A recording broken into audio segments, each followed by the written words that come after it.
ഇന്ന് ഞാനൊരു മുട്ടക്കറിയാണ് ഉണ്ടാക്കാൻ പോകുന്നത്. അതിനാവശ്യമായിട്ട് ഞാനൊരു 3 മുട്ട പുഴുങ്ങി പൊളിച്ച് എടുത്ത് കൊണ്ടുവന്നിട്ടുണ്ട്. അതിന് വേണ്ടി ഒരു മസാല ഉണ്ടാക്കാൻ പോവുകയാണ്.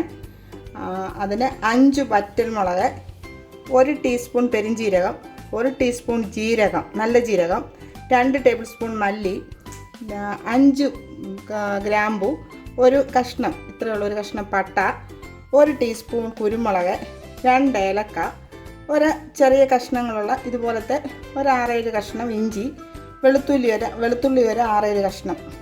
ഇത്രയും സാധനങ്ങൾ നമുക്ക് വറുത്ത് അതിൽ ഒരു കാൽ കപ്പ്, ഈ കപ്പിന് ഒരു അരക്കപ്പോളം തേങ്ങ എടുക്കണം. ഇത് വറുത്ത് ഒരു പരുവാകുമ്പോൾ തേങ്ങ അതിലിട്ടിട്ട് ഒരു ബ്രൗൺ കളറാകുമ്പോൾ നമുക്ക് അതെടുത്ത് അരയ്ക്കണം.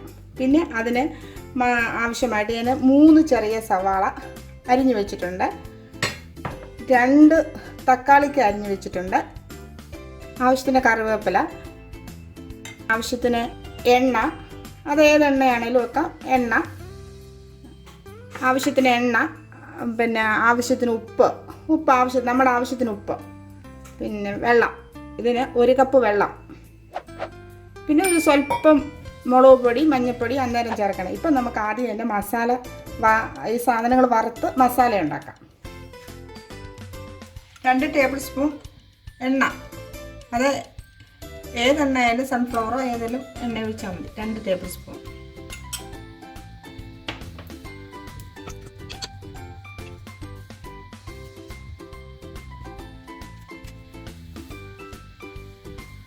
ആദ്യം മല്ലി ഇടാം. മല്ലി ഇടാം. അത് കഴിഞ്ഞ് പെരുംജീരകം ഇടാം, ജീരകം, പട്ട, ഏലക്ക, കുരുമുളക്, ഗ്രാമ്പു, വറ്റൽമുളക്, ഇഞ്ചി, വെളുത്തുള്ളി, അങ്ങനെ എല്ലാ സാധനവും നമുക്ക് ഈ പാനിലിടാം.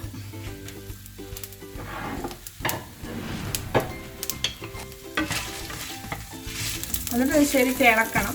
എണ്ണയ്ക്കകത്ത് കിടന്ന് ഇത് മൂക്കണം. എന്നിട്ട് ഇത് നമുക്ക് ഒരു ബ്രൗൺ കളറാകുമ്പോൾ തേങ്ങ ഒരു ബ്രൗൺ കളറാകുമ്പോൾ നമുക്കിത് ആദ്യം പൊടിക്കണം, പിന്നെ കുറച്ച് വെള്ളം ഒഴിച്ച് അരച്ചെടുക്കണം.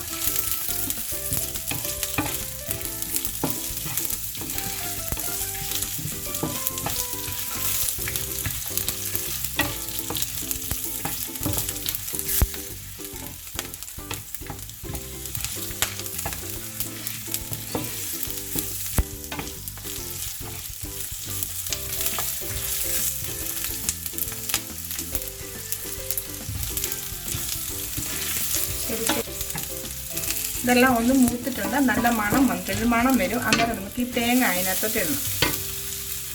തേങ്ങ ഇതിനൊരു 1/2 കപ്പ്, ഒരു സ്വല്പം കൂടെ ആയാലും കുഴപ്പമൊന്നുമില്ല, അത്രയും തേങ്ങ ഇടണം.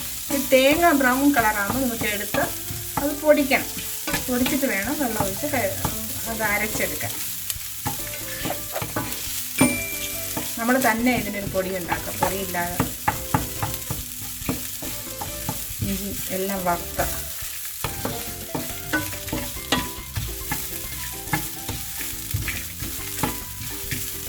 ഈ മുട്ടക്കറിക്ക് വേറൊരു ടേസ്റ്റാണ്.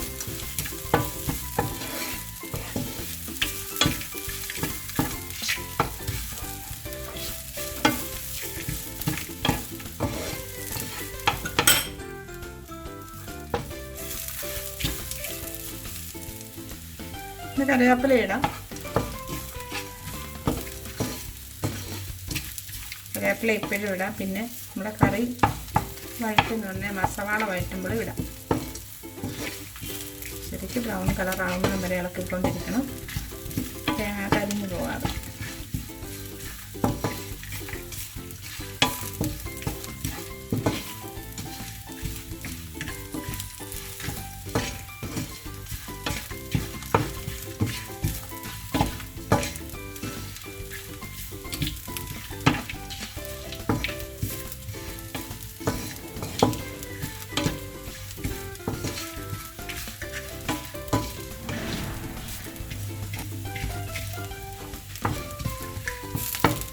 നമ്മുടെ തീ ഓഫ് ചെയ്യുക.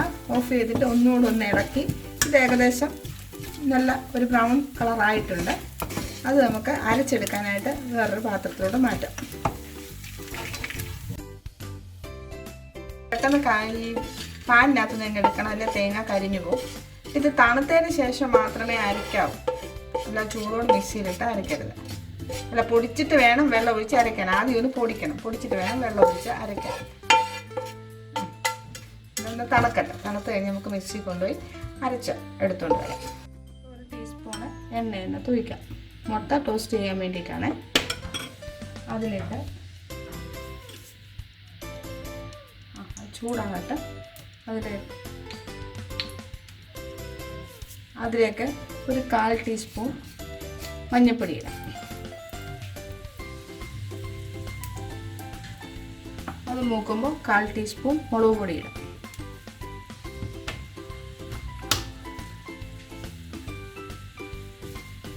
ഒരു 1/2 ടീസ്പൂൺ ഉപ്പ് ഇടാം.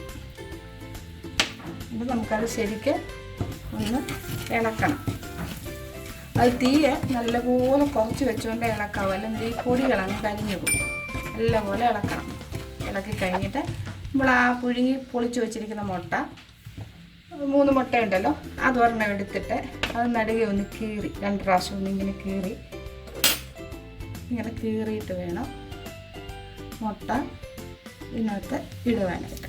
അങ്ങനെ 3 മുട്ടയും ഇടണം. നമുക്ക് ഈ മുട്ട ഇങ്ങനെ പാനിനകത്ത് ഉരുട്ടിയിട്ട് മുട്ട ഇതിൽ പുരട്ടിയെടുക്കണം. ഈ ഉപ്പും മുളകും മഞ്ഞൾപ്പൊടി പുരണ്ട് ഇങ്ങനെ ഇരിക്കണം. ഇങ്ങനെ പുരട്ടി വെച്ചിട്ട് നമുക്കിത് കറിയിൽ ഇടാനായിട്ട് എടുത്ത് മാറ്റി വയ്ക്കാം.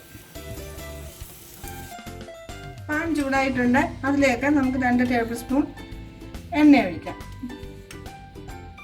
2 ടേബിൾ സ്പൂൺ എണ്ണ ഒഴിക്കുക. എണ്ണ ചൂടാകുമ്പോൾ നമുക്ക് സവാള ഇടാം. എണ്ണ ചൂടാവട്ടെ, സവാള ഇടാം.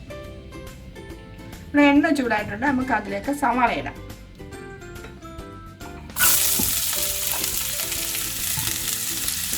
സവാള മുഴുവനും ഇടാം.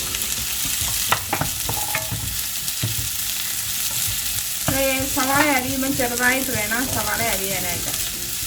സവാളയും തക്കാളിക്കയും ചെറുതായിട്ട് അരിഞ്ഞെടുക്കണം. ഇത് നല്ല ബ്രൗൺ കളർ വരെ ഇത് മൂക്കണം, വഴന്ന് കിട്ടണം. എങ്കിൽ കറിക്കൊരു ടേസ്റ്റ് വരത്തും.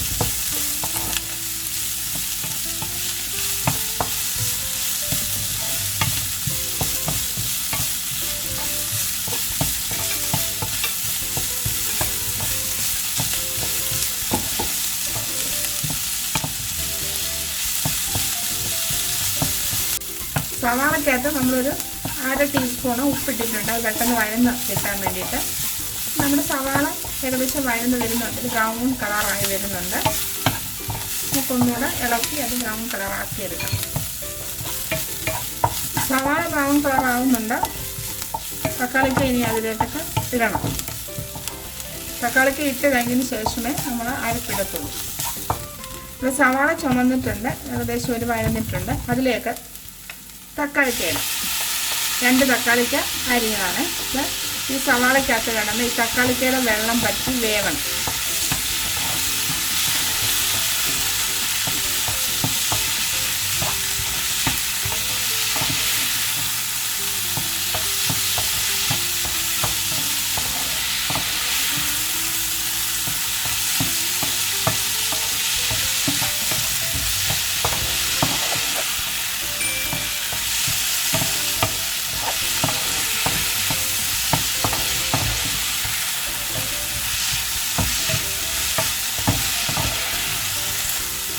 സവാള ആയിട്ടുണ്ട്. അതിനകത്ത് തക്കാളി ഇട്ടിട്ടുണ്ട്. തക്കാളി ഇതിൻ്റെ വെന്ത് ഈ പരുവാകുമ്പോൾ നമുക്ക് അരപ്പ് അതിനകത്ത് എടുത്ത് ഒഴിക്കാം.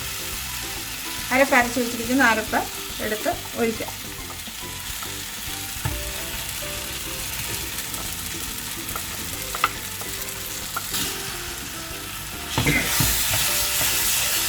ശരിക്കും ഇത് ഇളക്കണം. ഈ തക്കാളിക്കായും ഈ അരപ്പും സവാളയും കൂടെ ശരിക്കും ഇളക്കി നല്ലപോലെ ഇത് ഇളക്കി വരണം. നല്ലൊരു ഒരു മണം വരണം. ആ അരപ്പൊന്നും എണ്ണയ്ക്ക് ഇതിനകത്തൊന്നും പിടിച്ച് ഇരിക്കണം.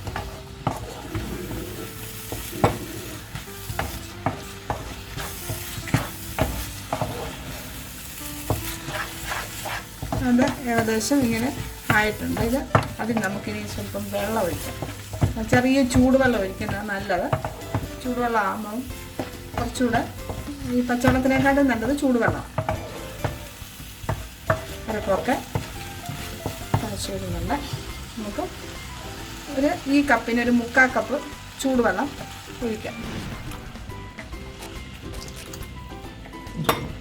നമുക്ക് ശരിക്കും അരപ്പ് മിക്സ് ചെയ്ത് കൊടുത്തിട്ട് അതിനകത്ത് നമുക്ക് കറിവേപ്പില ഇടാം. കറിവേപ്പില ഇട്ട് കഴിഞ്ഞ് ഒരു 3 മിനിറ്റ് ഇത് ശരിക്കും ഇങ്ങനെ ഇളക്കണം. ഇളക്കി നല്ലപോലെ തിളച്ച് ഇളക്കി വരണം. തീയെ നമ്മൾ തിളക്കിച്ച് വരുമ്പോൾ നമുക്കറിയാം തീ അതിൻ്റെ പരുവത്തിന് കുറച്ചിടണം. ഞാൻ അങ്ങോട്ട് ഒത്തിരി തീ ഇട്ട് കൊടുത്ത് ഇതങ്ങ് കുറുവും പെട്ടെന്ന്. അപ്പം അത് കഴിഞ്ഞിട്ട് വേണം നമുക്ക് ഈ മുട്ട നമ്മൾ ഇടാനായിട്ട്. നമുക്ക് ഇനി മുട്ട അതിലേക്ക് ഇടാം. മുട്ട ഇതിൽ കൂടുതലാകാം, 5 മുട്ടയോ 6 മുട്ടയോ ഒക്കെ. അന്നേരം അതനുസരിച്ച് സവാളയും തക്കാളിക്കായും സാധനങ്ങളൊക്കെ ഇച്ചിരി കൂട്ടിയെടുത്താൽ മതി. ഞാനിവിടെ കുറച്ച് മുട്ട എടുത്തിട്ടുള്ളൂ. 5 മുട്ടയോ 6 മുട്ടയൊക്കെ ആളിൻ്റെ അനുസരിച്ച് കഴിക്കാവുന്നതനുസരിച്ച് എടുക്കാം. അതുപോലെ ഒരു 2-3 മിനിറ്റ് ഈ മുട്ട ഇട്ട് കഴിഞ്ഞിട്ട് ഒന്ന് കിടക്കണം. കറിക്കകത്ത് മുട്ട കിടക്കണം. നമ്മുടെ കറി റെഡി ആയിട്ടുണ്ട്. അത് നമുക്കൊരു ഡിഷിലോട്ട് മാറ്റാം. നമ്മുടെ മുട്ടക്കറി റെഡി ആയിട്ടുണ്ട്. എല്ലാവരും ട്രൈ ചെയ്ത് നോക്കണം. നമുക്ക് അപ്പത്തിൻ്റെ കൂടെയും പൊറോട്ടയുടെ കൂടെയും ചപ്പാത്തിയുടെ കൂടെയും ഒക്കെ ഇത് കഴിക്കാം. നിങ്ങൾ സബ്സ്ക്രൈബ് ചെയ്യണം, ലൈക്ക് ചെയ്യണം, ഷെയർ ചെയ്യണം. അടുത്തൊരു റെസിപ്പിയുമായി കാണാം.